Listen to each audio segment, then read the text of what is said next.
Welcome to the In-Depth Podcast. I'm your host, Aaron Harris. In-Depth is a bi-weekly program where we will speak to people from all different walks of life to find out where they came from, what makes them tick, and where they're headed in the future. Our guest this week is Mike Alexander, president of the California Tax Limitation Committee and the San Gabriel Valley TEA PAC organization. We'll be discussing his reasons for joining the Tea Party, his views on pension reform, and why parents should have a choice in where their children go to school. Mike, welcome to the In-Depth Podcast. Thank you for coming out to talk to us. Aaron, my pleasure, and it gives me an opportunity to see an historic building that I've hundreds of times admired, never even been inside. So just for the view of the architecture down there, I'm very appreciative and happy to be here. Right. It is a historic building. For those of you out there listening, we record in the studios of Radio Titans here in the Gaylord Hotel in the Miracle Mile on Wilshire Boulevard in Los Angeles. And the Gaylord Hotel is a fine example of Art Deco architecture. And as a matter of fact, one of the historic facts about this place is that Richard Nixon actually had a small place here that he would come to whenever he's in Los Angeles. Really? Yes. He apparently rented a room here for a while, and this is where he would come to get away from things. Wow, amazing. He had the same habit when he was president. When he was vice president, his office was in the executive office building. And then when he became president, he retained that same office over in the executive office building, and he would leave the White House to go over there so he could get some peace and quiet, not be harassed. I can understand. I have kids. I know what that's like. I had a bunch. Right. Now, Mike, let me ask you. You're president of the TEA PAC. Yes. Which is? Basically a Tea Party organization. We're independent. A lot of times people think that the Tea Party is a national organization with chapters or individual clubs or organizations. As a matter of fact, the Tea Party is kind of a general term applied to a lot of mostly conservative organizations who have an orientation to fiscal responsibility and, as in our case, limited constitutional government. We're an independent organization. We're based in Pasadena, California. Our website is teapac.net, TEAPAC.net. And we have pursued a number of issues. More recently, I also founded the California Tax Limitation Committee, CTLC.net, and our focus is, as the title would imply, tax limitation and, more broadly, fiscal reform. So those two issues have gained our attention, and this is particularly the case. Anytime you want to stop me or ask another question, you can. This is really interesting. Yeah. Go ahead. Just keep going. A lot of people say, well, look, how did you get started? Well, the Tea Party is one of the few things that Barack Obama can claim credit for. And that is, said, you didn't create that. No. I created that. You're right. So no, he definitely didn't create the Tea Party. He did. So, we were, but it wasn't, of course, just Barack Obama.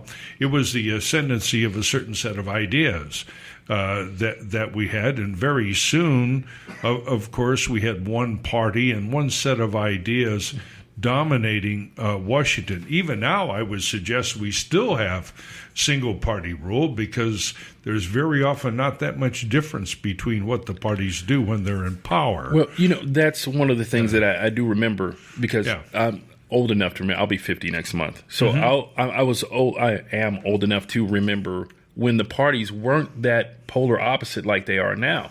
Mm-hmm. There were a few differences. There were, about social spending and other ideas that like that, but now they're just on two opposite sides of the spectrum. I hear that, Aaron, and I kind of hear what you're talking about. My perception is that more often than not, they're working on the same agenda. Although I would say that one thing that I've noticed about the Democrat Party, and I want everybody out there in Radio Land to understand that at least my Tea Party organization is not now and never has been a Republican organization. When we were campaigning for candidates, it was rare for us to be able to find a Democrat that we could support, but when we could find one, we did.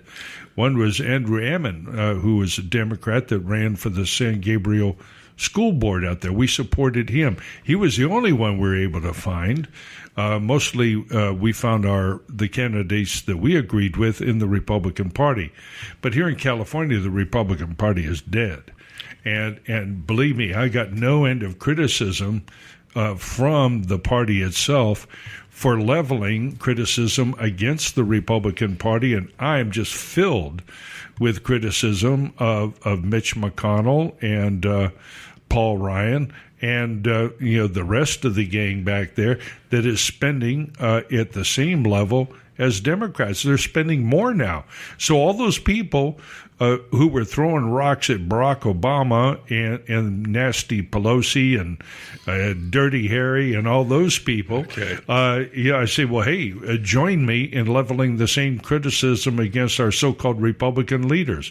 It is one party. They're all the same guys. Well, it's interesting you say that because that was my assumption as well, and I think that's the assumption of most Americans, that the Tea Party did spring out of the GOP. It would the media made it seem like it was a group of disgruntled people that were right-wingers and that they just didn't want to deal with the Republicans and their agenda anymore, and they were going to take it into their own hands and do their own thing.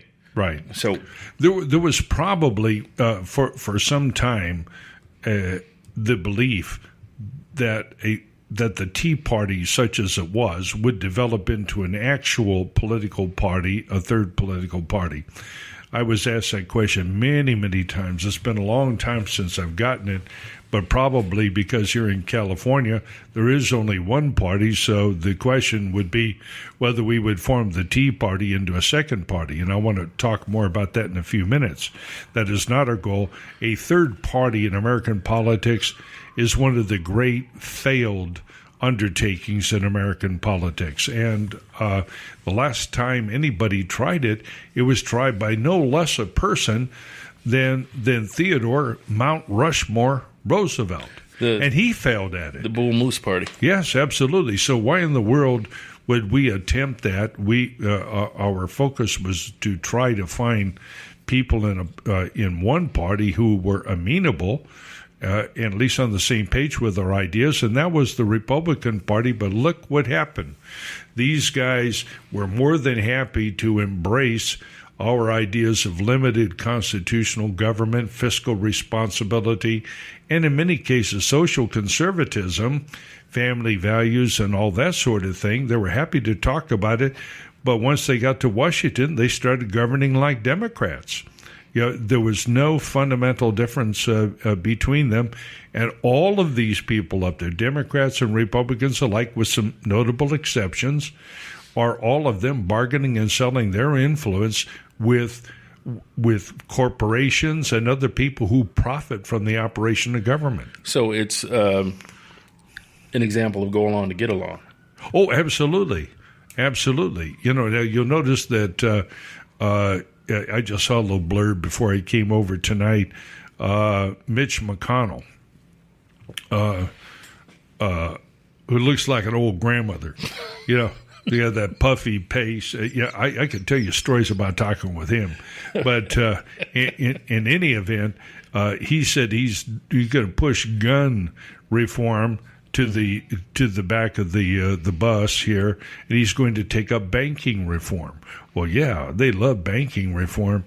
The money that's flowing, Aaron, when they start talking about banking reform, you're talking about reforms that affect every financial institution in the country, and that's big money. And that is money that's going into the campaigns.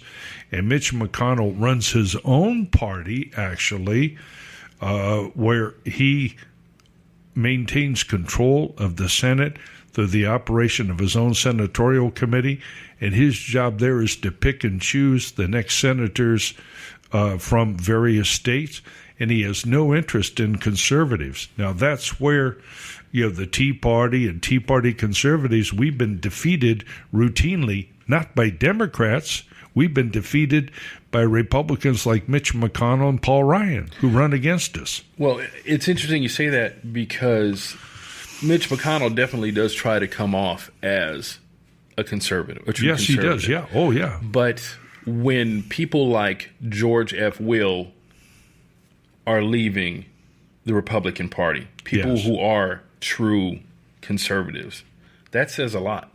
When people on a national level like that just don't want to be bothered anymore. Yeah, well, that's interesting. My perception of George Will is that he may be conservative, but I wouldn't put him in the same category as me by any means, and I'll tell you why. One main reason. Here over the weekend, I read a little blurb, and I apologize for not having read the full article, but it quoted George Will as saying that who's this clown who's our mayor? Eric Garcetti. Right. The Eric Garcetti had a message that ought to be heard. Now, bear in mind that Eric Garcetti presides over a bankrupt city called Los Angeles. And I didn't have a chance to check your pension debt before I came here tonight, but right now the city of Los Angeles is on track to spend 30% of its budget each year to maintain its pension fund. It is broke. Mayor Reardon, gosh, it must be 10, 15 years ago, urged that the city consider going into bankruptcy because of its pension plan. So this guy, gets high on something and decides that maybe he's going to visit South Carolina. He's going to be president. I got a dog that could do physics too.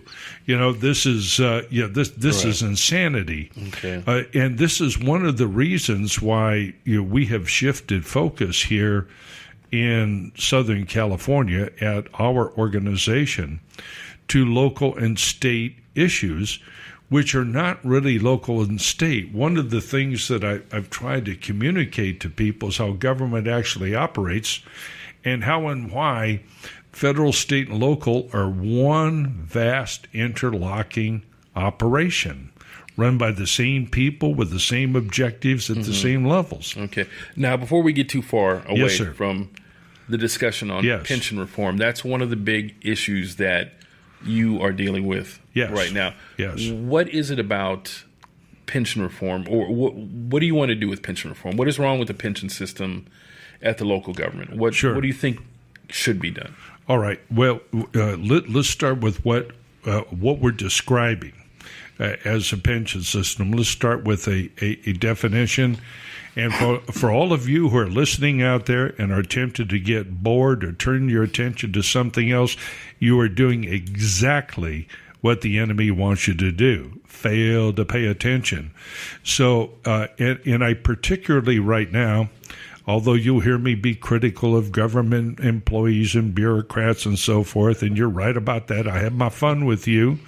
And yes, I don't want to cut government. I want to gut it. You kind of Jesse Jackson, gut it, don't cut it. I need to get Jesse to record that. I got a picture of me and Jesse. Awesome. But at any rate, I am really speaking in particular to public employees right now, so bear with me. Let me tell you what your pension is. You have been promised as part of your employment a salary. So you get that salary and you get your benefits. Part of most public employees' compensation includes participation in a pension plan. And that pension plan will pay you a certain amount of money based upon your salary over a certain period of years before you retired and the number of years that you served. So in many places, I'm not sure what the formula is, for example, in the city of Los Angeles, but anybody who belongs to CalPERS, which is the largest single system in the state, most of these plans will pay you up to 3% of your compensation up to a maximum of 30 years. Okay, that means with cost of living adjustments and so forth, you are in a position, like many, to earn more in at least in regular dollars, not inflation-adjusted dollars, but you're on track to earn more money than when you were employed. Okay, fine and dandy.